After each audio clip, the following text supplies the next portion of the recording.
For weeks, my mornings started the same way, quiet, hollow, and heavy. I'd wake before Rachel Monroe, lie still, and stare at the ceiling while the sun crept through the blinds. She used to wake up tangled in me, her hand resting on my chest like it belonged there. Now there was always space between us. Careful space, deliberate space. She said she was tired. She said work was stressful. She said I was overthinking. I wanted to believe her. My routine became mechanical. Coffee brewed at 6:10, shower at 6:25. Tie knotted the same way every morning. I worked as a senior compliance analyst, numbers, audits, contracts. I caught patterns for a living.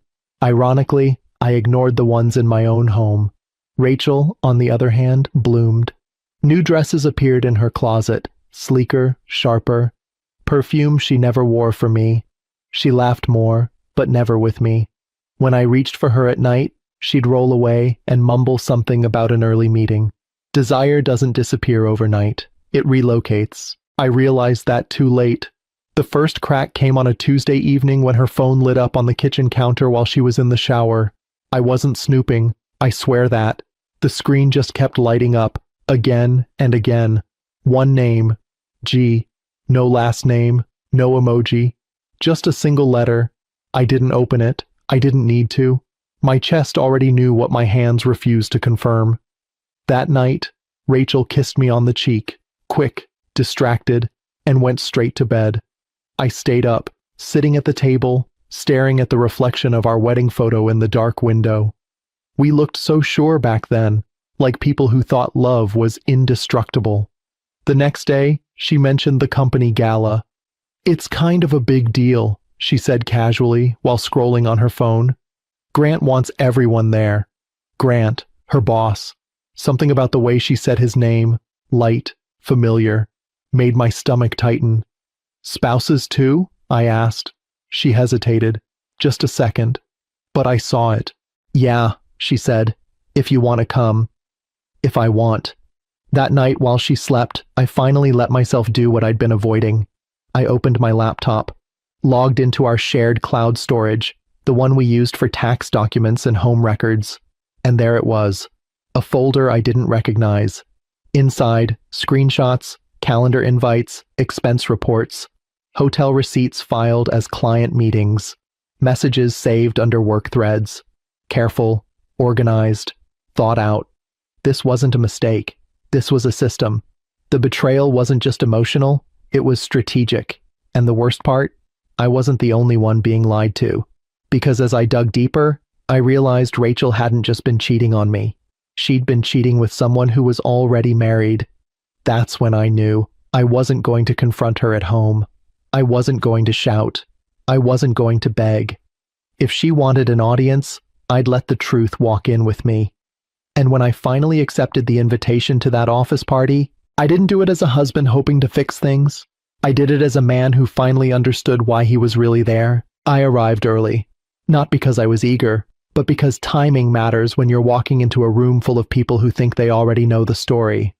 The venue was a renovated industrial loft downtown, all exposed brick and glass walls, dressed up with white lights and tall floral arrangements. The kind of place companies rent to feel important. I stood outside for a moment, straightening my jacket, slowing my breathing. I didn't want anger to lead tonight. I wanted clarity. Inside, the room buzzed with energy, laughter, clinking glasses, familiar workplace chatter. Rachel's co-workers clustered in polished circles, their voices bright, their smiles rehearsed. I scanned the room until I saw her. Rachel Monroe looked radiant. Not in the way she used to for me in quiet mornings or lazy weekends. This was a sharper glow, tailored black dress, confident posture, eyes that kept drifting to one corner of the room. That corner. Grant Holloway stood there, relaxed, commanding, his hand resting lightly at Rachel's back as he spoke to a group of executives. Too familiar, too comfortable. The kind of touch you don't notice until you know what it means. I felt the familiar sting, but it didn't control me. I walked over. Rachel noticed me halfway there. Her smile flickered, then reformed into something tight and public-facing. She leaned in and kissed the air near my cheek, careful not to touch. "You made it," she said, like I was a guest she barely knew. "Wouldn't miss it," I replied. She turned immediately back to Grant, laughing at something he said. I was invisible again, just like at home.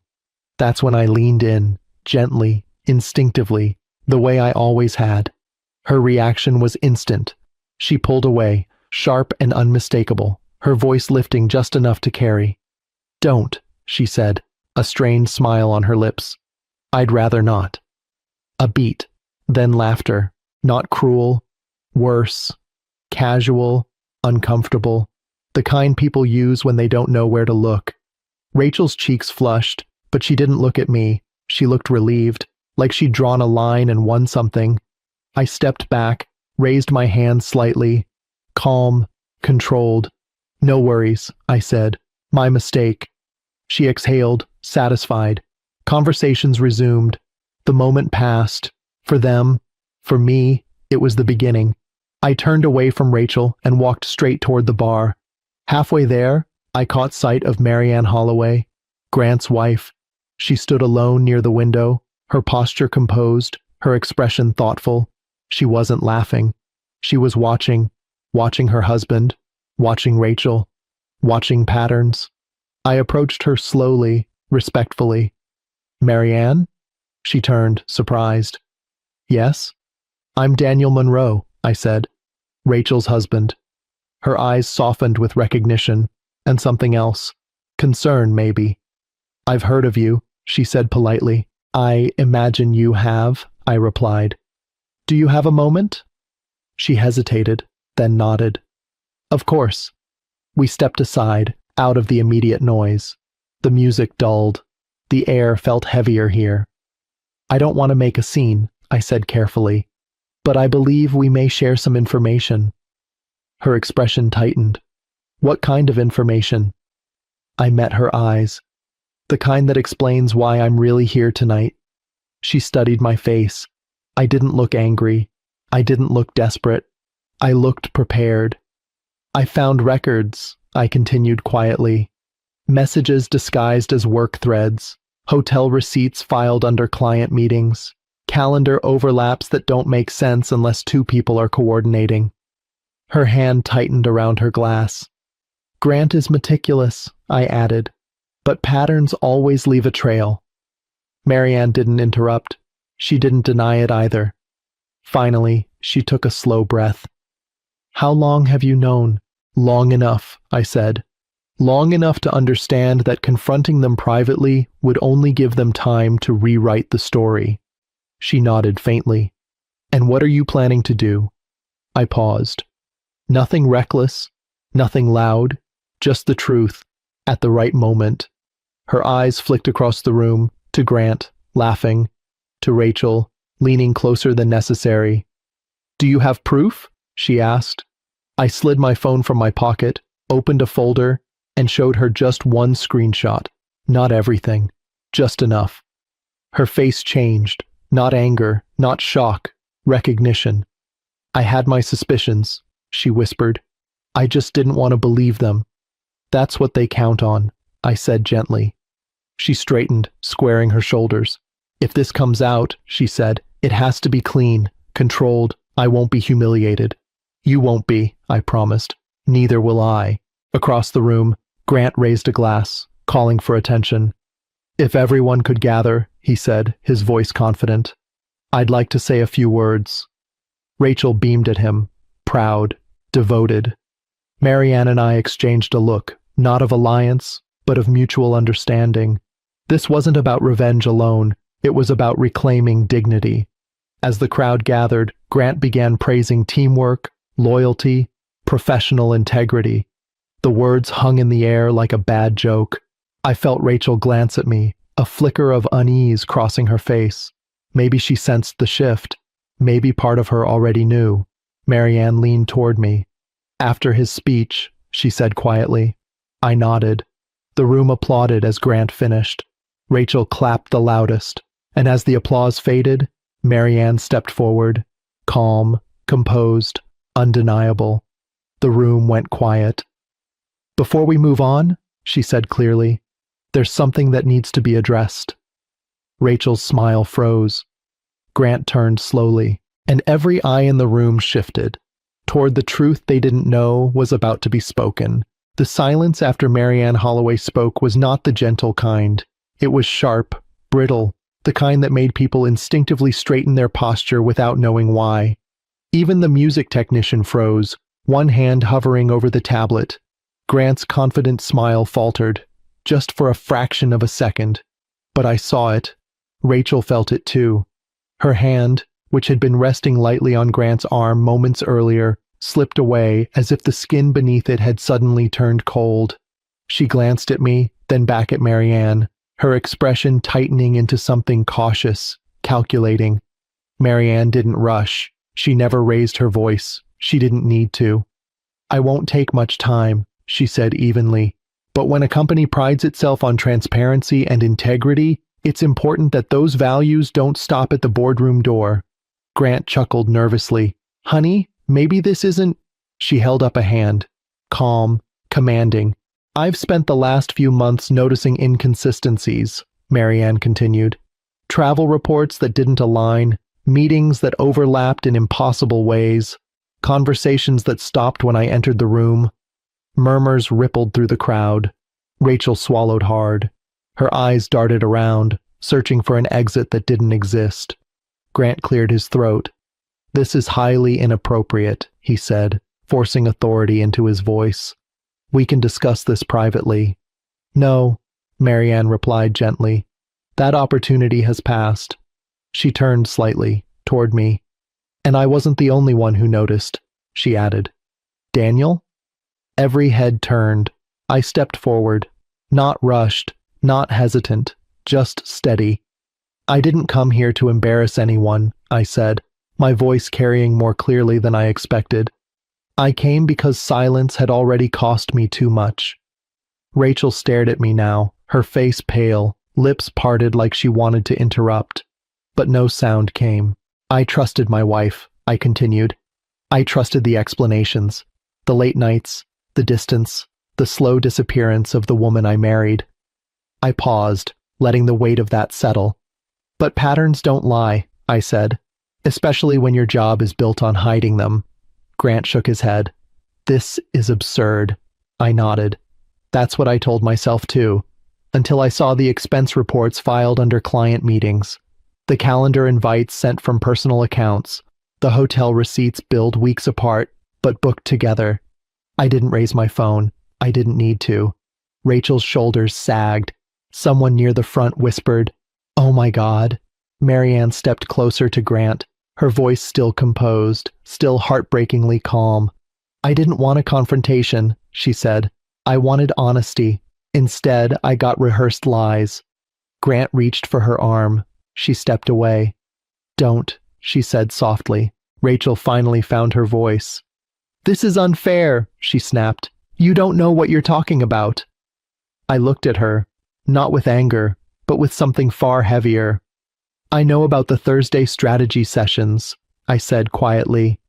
The ones that ended in a downtown hotel room booked under Grant's assistant's name. Her eyes widened. I know about the messages you deleted, but forgot to remove from the synced archive, I continued. The ones where you joked about how easy it was to keep me distracted. A sharp inhale rippled through the room. Rachel's confidence cracked. Her carefully built image, sharp, composed, admired, began to collapse under the weight of her own choices. Grant tried to regain control. This is a private matter, he barked. Security? No, Marianne said firmly. This is a pattern of abuse of power. That word landed hard. She turned to the executives standing nearby. Company funds were misused, travel budgets falsified, reports manipulated. The room buzzed now, phones discreetly lowered. Conversations halted mid-sentence. Rachel backed away slowly, shaking her head. You planned this, she said, pointing at me. You set this up. I met her gaze. No, you did. I just stopped covering for it. Her voice broke. You had no right. I took a breath. I had every right to stop being humiliated in silence. For the first time, she looked afraid, not of me, but of the truth she could no longer outrun. Marianne turned back to the crowd. "I'll be contacting the board tomorrow," she said, "and my attorney." Grant's face drained of color. The applause that followed wasn't loud. It wasn't celebratory. It was respectful. People weren't cheering. They were acknowledging something difficult, something overdue. Rachel stood frozen, exposed, not mocked, not shouted down, but seen. I didn't smile. There was no satisfaction in watching someone fall apart. There was relief. As the crowd slowly dispersed, Rachel approached me, her voice low, desperate. "You could have handled this differently." I looked at her, really looked at her, and realized the woman I loved had been gone long before tonight. "I handled it honestly," I said. "That's the difference." She reached for my arm. I stepped back. Across the room, Grant was surrounded by quiet conversations that didn't sound forgiving. Marianne stood alone again, composed but shaken. I walked over. "I'm sorry," I said softly. "For everything." She nodded. "I'm not broken," she replied. "I'm just done pretending." We stood there a moment longer, two people reclaiming their dignity in different ways. As I left the venue, the night air felt cooler, clearer. I didn't know exactly what tomorrow would bring, but for the first time in a long time, I knew who I was walking forward without, and that made all the difference. The days after the gala moved strangely, slow in the mornings, heavy in the evenings, like the world itself was recalibrating. Rachel didn't come home that night. I expected a flood of messages, accusations, pleas. Instead, there was nothing, just silence broken by a single text the next morning. "We need to talk." I stared at the screen for a long time before replying. We already did. Work became my refuge. I arrived early, stayed late, not to hide, but to rebuild. There was comfort in structure again. Spreadsheets didn't lie. Contracts didn't pretend. And for the first time in months, my chest didn't tighten every time my phone buzzed. Rachel finally showed up at the house 2 days later. She looked smaller somehow, less polished, no confident posture, no sharp smile, just exhaustion. "I didn't think you'd do that," she said quietly, standing in the doorway. "I didn't think you'd make me need to," I replied. She stepped inside, eyes drifting over the familiar space. Our space, the framed photos, the couch where we used to spend Sundays talking about plans that never came true. "You humiliated me," she said.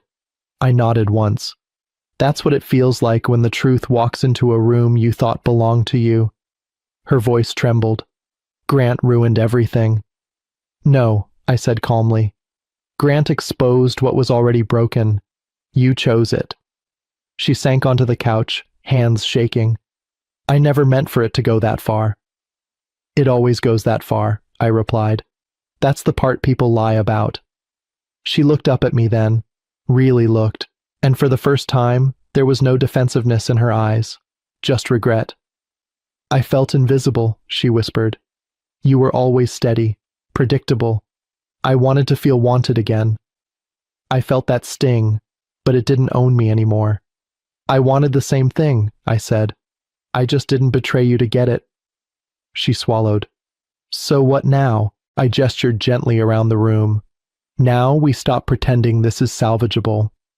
The divorce was quiet, civil, almost painfully so. Rachel didn't fight me on the settlement. Maybe guilt softened her. Maybe she was too busy dealing with the fallout at work. Grant had been placed on indefinite leave pending an internal investigation. Company lawyers were suddenly very interested in expense reports. Marianne filed for separation. She and I spoke only once more, over coffee, weeks later. No bitterness, just clarity. "You didn't destroy my marriage," she said, stirring her cup. "You gave me the information I needed to stop living in doubt." I nodded. "Same here. Life didn't transform overnight. Healing never does." There were evenings when the house felt too quiet, when I reached instinctively for my phone, forgetting there was no one left to update about my day. But those moments passed, each one lighter than the last. I started running again. Early mornings, cold air, burning lungs. It reminded me I was still alive, still moving forward. One evening, months later, I ran into Rachel by chance at a grocery store. She looked healthier, calmer, less armored. We exchanged polite words, nothing more. As I walked away, I realized something surprising. I wasn't angry anymore. The revenge I'd imagined, sharp, cruel, dramatic, never came. What replaced it was something far more powerful: freedom. The kind that comes when you stop chasing validation from people who can't offer it honestly. That night, I sat alone on my porch, watching the sun dip below the trees, and thought about how close I'd come to shrinking myself just to keep a marriage intact. I hadn't lost everything. I'd gained myself back.